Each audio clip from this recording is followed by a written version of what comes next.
Next is agoraphobia.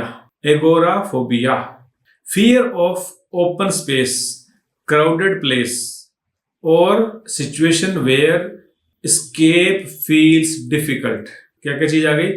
Fear है open space का, खुला, इतना बड़ा खुला स्पेस। क्राउडेड प्लेस, भीड़ भी, दोनों चीज आ गई ना, तो ये उससे अलग हो गया, जो क्लस्ट्रोफोबिया था उससे अलग हो गया। क्राउडेड प्लेस और situation where escape feels difficult, ये है असली बात, जहां से पेशेंट escape मुश्किल फील करे, भागूंगा कहां जाके, तो ये यूज किया जाएगा। तो कहां कहां के लिए यूज होगा? Open space. ओपन स्पेस का मतलब जस्ट बालकनी, ये ओपन स्पेस नहीं होता। ओपन का मतलब इतना बड़ा ह्यूज स्पेस।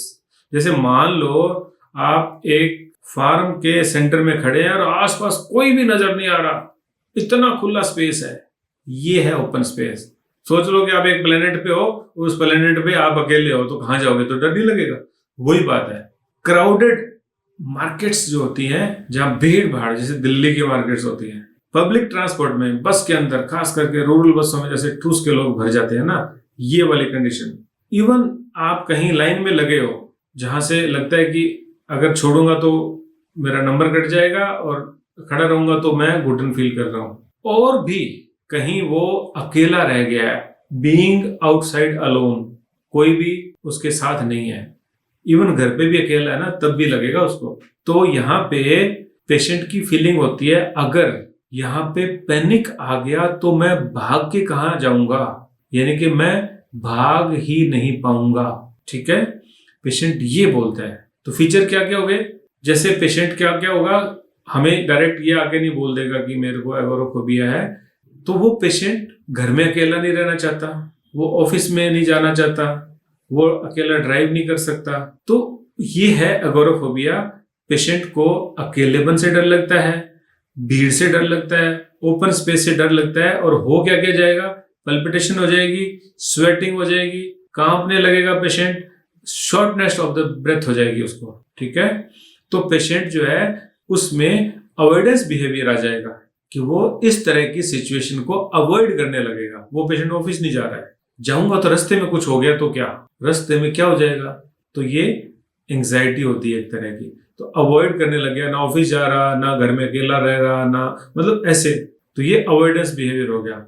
रिलीफ केवल उसको घर में जब वो किसी ट्रस्टेड पर्सन के साथ होगा ना, तभी फील करता है कि हाँ, मेरे साथ मेरी वाइफ है, मेरे साथ मेरा भाई है, मेरे साथ मेरा रूममेट है। तो इस तरह का ट्रस्ट उनको आएगा जब उनके साथ कोई क्लोज अपना है।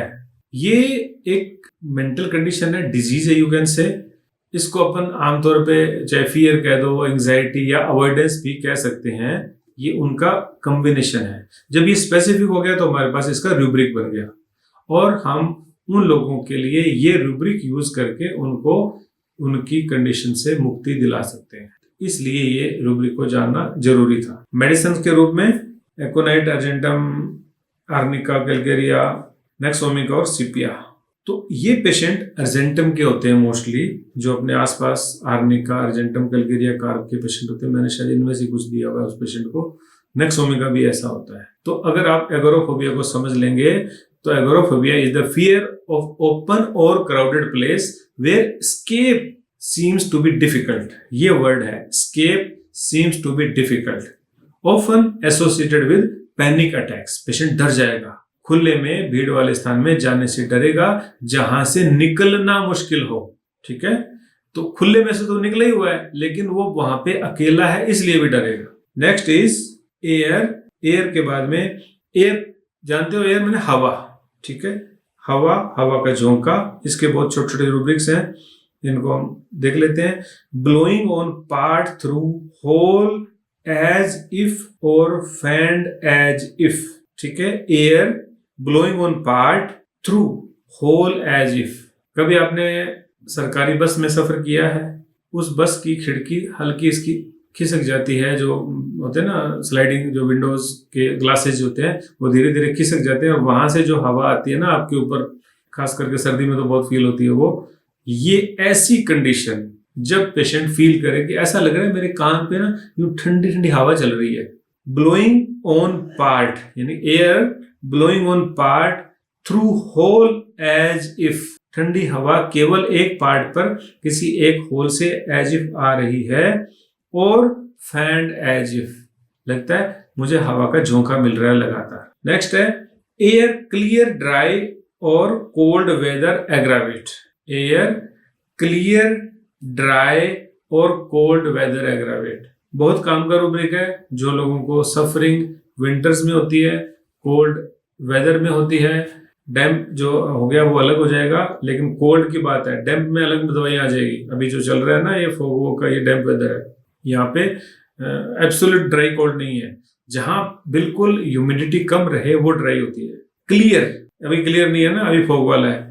क्लियर ड्राई और कोल्ड वेदर से एग्रावेट होना, ठीक है। एग्रावेट होना मीन्स तकलीफ का बढ़ जाना और तकलीफ का पैदा भी हो जाना। मैंने आपको बताया था एग्रावेट वर्ड जो है वो एग्रावेशन के लिए भी होता है और तकलीफ के शुरुआत होने के लिए भी होता है। Air close to as if, air बंद हो गई है, हवा बंद हो गई है, ये बंद वाली फीलिंग पेशेंट बोलेगा।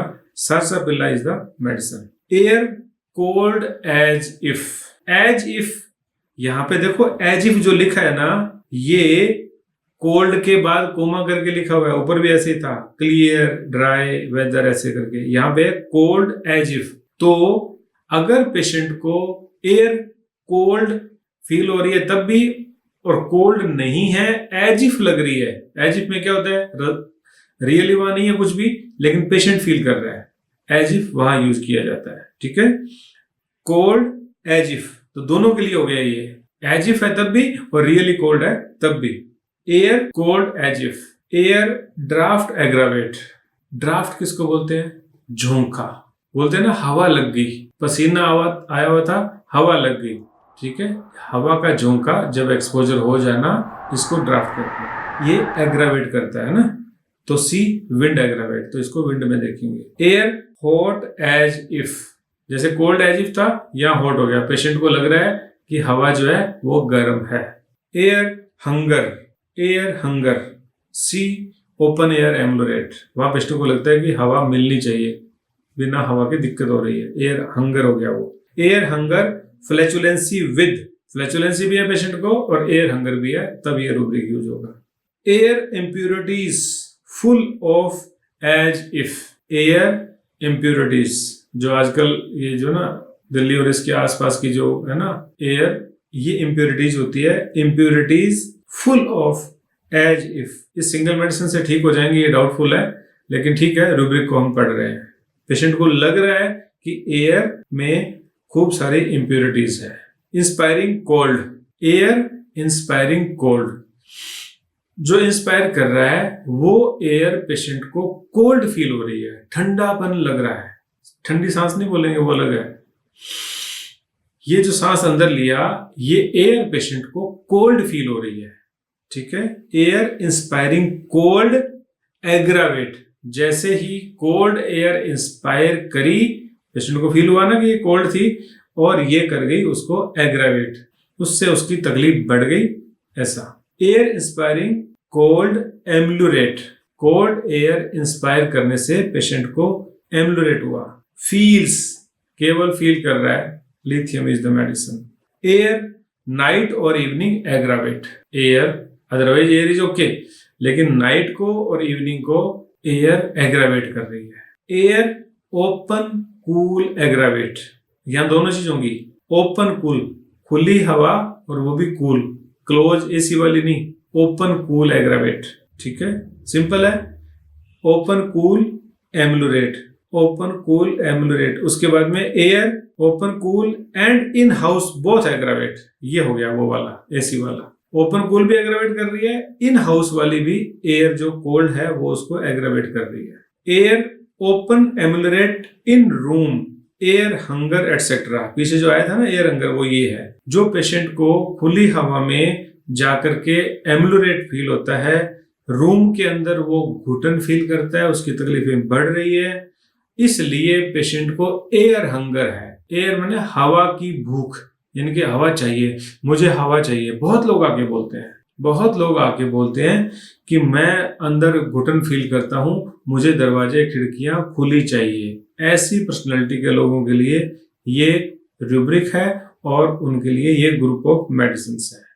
ठीक है, ये लोग घर में अच्छा फील नहीं करते हैं, रूम में अच्छा फील नहीं करते हैं। रूम एग्रावेट है तो रूम में एसी है नहीं है ये बात से लेना देना नहीं है, बस उनको तो खुली हवा चाहिए। रूम बंद वाला कमरा उनको नहीं चाहिए। Air open ambulate in room aggravate air hunger etcetera riding in carriers ambulate. Carriers पे राइडिंग करेंगे और वो भी ओपन में, खिड़कियां कार की खोल के या बाइक पे राइड करके आएंगे तब उनको अच्छा लगेगा। नाजा और अर्जेंटम नाइट्रिकम मेडिसिन है। ऐसे पेशेंट आते हैं, ये पेशेंट बोलते हैं आकर के, बिल्कुल स्पष्ट इसी रूप में बोलते हैं। Air penetrating to, air penetrating to, हवा अंदर तक पेनिट्रेट कर रही है, बहुत गहराई तक जा रही है। एयर पेनिट्रेटिंग टू यानी कि जितनी हवा एक्सपोजर जैसे फील होना चाहिए उससे ज्यादा पेनिट्रेट पेशेंट कर रहा है, ऐसा फील हो रहा है उसे। एयर पेनिट्रेटिंग टू, तो एयर को पेनिट्रेट करती है क्या? नहीं करती है ना, वो तो हमसे टकरा के दूर हो जाएगी, लेकिन उसे लग रहा है कि एयर पेनिट्रेट कर रही है।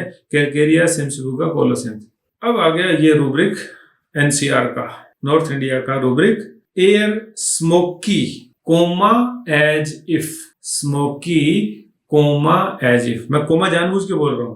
पेशेंट को फील हो रहा है और एयर क्लियर है तब तो हो गया एज इफ, और पेशेंट सच में ही उस एयर में रह रहा है और वो तकलीफ वो रिकॉग्नाइज कर रहा है कि नहीं जी मुझे लग रहा है बहुत स्मोकी है एयर, और तब पेशेंट को तकलीफ हो रही है। मेडिसिन रट लेना, ब्रोमियम, ब्रोमियम इज द मेडिसिन। अब ब्रोमियम को स्टडी करना, यू विल फाइंड कि सच में ब्रोमियम बहुत अच्छी मेडिसिन है अस्थमा के लिए, और ऐसा अस्थमा जो ये पोल्यूशन की वजह से होने वाला हो।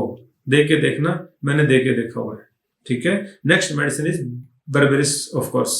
ठीक है, तो बर्बेरिस और ब्रोमियम इस पोल्यूशन की वजह से होने वाले ब्रोंकाइटिस या अस्थमा या एलर्जी की मेडिसिन है। पेशेंट ये स्मोकी एयर में जब रहते हैं तो, या और भी किसी कारण से स्मोकी एक्सपोजर उसको हो गया, स्मोकी एयर में पेशेंट कुछ समय के लिए रह गया, तब उसको अगर तकलीफ हो रही है तब हम देंगे bromium. Air thick and heavy as if, patient को फील हो रहा है कि एयर थिक और हैवी है, फील हो रहा है agnus castus. Too much enters the chest as if, ये एज इफ लगा करके हमारा काम आसान कर दिया। पेशेंट को अगर सच में फील हो रहा है, सच में है और फील हो रहा है, दोनों के लिए यही रूब्रिक है। Too much enters in the chest as if, कि खूब सारी बहुत सारी एयर जो है चेस्ट में एंटर हो रही है तो भी, और एज इफ है तब भी, this is the medicine. Next is air castle.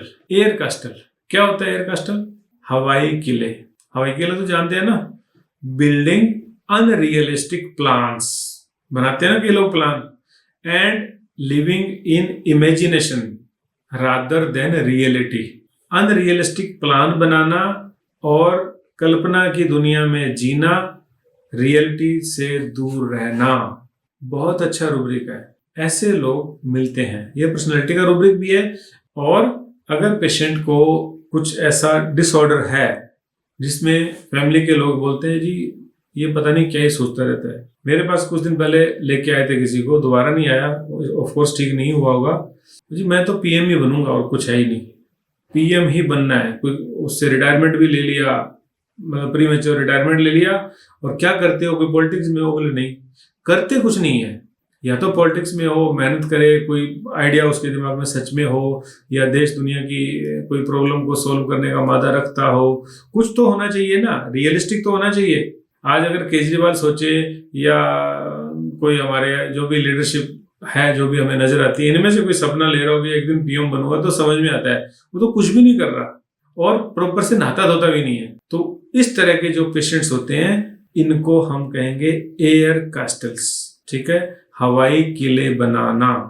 तो हवाई किले बनाना ये अनरियलिस्टिक प्लान्स जो बनाते हैं उनके लिए है। जैसे मान लो हम कहते हैं जी मैं एक दिन में 10,000 पेशेंट देखूंगा, तो ये अनरियलिस्टिक है। 10,000 शक्लें देख नहीं सकते, पेशेंट कैसे देख लेंगे? ये अनरियलिस्टिक प्लान हो गए।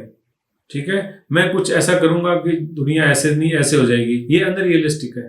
ठीक है, तो ऐसी इमेजिनेशन करने वाले लोग ये रियलिटी से दूर होते हैं, ये मेंटल डिसऑर्डर है, मानसिक रोगी हैं वो लोग। ठीक है, ये रूब्रिक की मेडिसिन उनको देने से वो ठीक हो सकते हैं। Air passages burning, air passages कौन कौन से हैं जी? नॉस्ट्रिल्स है, और कभी कभी फ्लैटस पास हो रहा हो तो वो भी एक तरह का पैसेज बन गया, तो वहां पे पेशेंट को जनरली जो है ना बर्निंग फील हो रही है। ठीक है, आर्साइडेड है, सैंगुनेरिया है, सेनेगा है, ये तो नॉस्ट्रिल की खूब अच्छी मेडिसिन है सारी की सारी।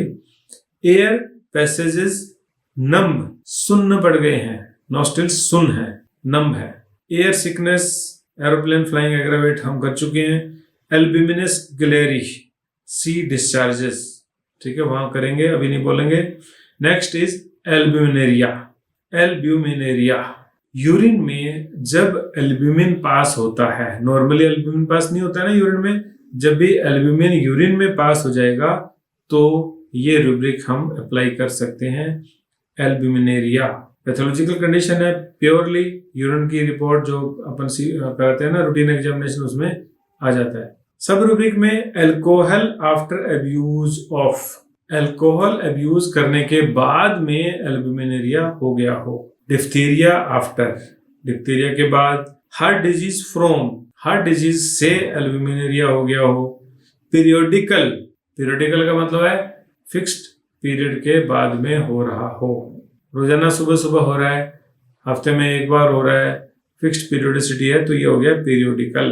प्रेगनेंसी ड्यूरिंग, बिल्कुल अच्छा रूब्रिक, काम का रूब्रिक। आप सब जानते हो कि प्रेगनेंसी के दौरान अगर एल्ब्यूमिनेरिया है तो ये प्री एक्लेम्पसिया कहलाता है। हमारे पास बिल्कुल सटीक मेडिसिन हैं, इनमें से हम लोग मेडिसिन दे सकते हैं इस रूब्रिक्स में से सेलेक्ट करके। प्रेगनेंसी ड्यूरिंग हो गया। Pregnancy during and after delivery, merc cor and pyrogenium, pyrogenium is very good medicine. जब वो पोस्ट कुछ हो जाए, न्यूमोनिया के बाद, डिलीवरी के बाद, अबॉर्शन के बाद, सेप्टिक फीवर के बाद, इन्फेक्शन के बाद, ये पायरोजिनम दवाई काम करती है, बहुत बढ़िया मेडिसिन है। एल्ब्यूमिनेरिया सेप्टिक, सेप्टिक का मतलब हो गया पेशेंट के बॉडी में सेप्सिस है, यानी कि इन्फ्लामेशन है, कहीं सेप्टिक फैला हुआ है, उसके कारण एल्ब्यूमिन आ रहा है। Carbo veg is the medicine. Next alcoholic drinks, alcoholic drinks अपने आप में क्लियर है, अल्कोहल वाले drinks. Abolish taste for, abolish taste for, abolish का मतलब होता है एक्सटिंग्विश हो जाना, गायब हो जाना, उसको अल्कोहलिक ड्रिंक में टेस्ट ही नहीं फील हो रहा। होते हैं पेशेंट्स, किसी को नमक का टेस्ट नहीं फील होता, किसी को मीठे का टेस्ट फील नहीं होता, किसी को कुछ, ऐसे ही अल्कोहल का टेस्ट पेशेंट को फील नहीं हो रहा, एबोलिश हो गया है, एक्सटिंग्विश हो गया है, गायब हो गया है। Alcoholic drinks aggravate, see under food and drinks, वहां जाके देखेंगे। अगला रूब्रिक बड़ा अच्छा रूब्रिक है, वो है अल्कोहलिज्म। अल्कोहलिज्म, इसको ध्यान से अगर समझ लिया तो आप इन पेशेंट्स की बहुत अच्छी मदद कर सकते हैं जो अल्कोहलिज्म, अल्कोहलिक अलग है, लिज्म अलग है। अल्कोहलिज्म का भी अप्लाई किया जाएगा। कंटिन्यूड एक्सेसिव, वर्ड्स का ध्यान रखना, continuous excessive and compulsive use of drinks. Compulsive, बस की नहीं है, I can not prevent my self, रुका नहीं जाता, ये कंपल्सिव होता है। और कंपल्सिव होता है ये भी कि कोई एक चीज को ठीक करने के लिए उसको वो करना पड़े, तेरी याद भुलाने के लिए मुझे पीनी पड़ रही है, ये कंपल्सिव है। नींद आने के लिए मुझे पीनी पड़ रही है, ये कंपल्सिव है। ठीक है, स्ट्रेस से अब वो पीछा नहीं छुड़ा पा रहा है अपने आप से, इसलिए उसको पीनी पड़ रही है, ये कंपल्सिव है। ठीक है, केवल इस तरह का बहाना करके पीना नहीं, रियली कंपल्सिव होना चाहिए।